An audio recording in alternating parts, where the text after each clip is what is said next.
Si Mang Tonyo, kilala siya sa aming lugar. Hindi dahil sa kabaitan, kundi dahil sa kalibugan. Laging nakasilip sa mga babae, laging may nakakalokong ngiti.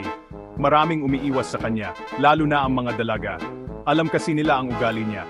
Ang mga nanay, nag-iingat sa mga anak. Baka raw mabiktima ng kabastusan. Hindi lang tingin ang ginagawa ni Mang Tonyo. Minsan nanghihipo rin siya. Sa palengke, sa jeep, kahit sa simbahan. Marami na siyang nabastos. Mga dalaga, mga misis, pati mga bata. Takot ang naghari sa aming lugar. Walang magawa ang mga tao. Natatakot magsalita, baka sila ang balikan.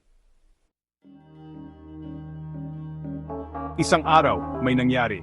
Isang malagim na pangyayari. Si Mang Tonyo na aksidente, nabangga ng truck. Grabe ang pinsala sa katawan, nabarurot ang isang paa, hindi na makalakad, naging palaisipan sa lahat.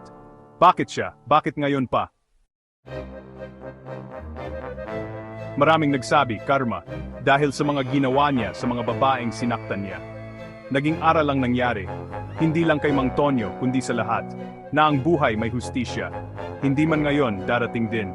At ang mga masasama haharap sa kanilang mga kasalanan.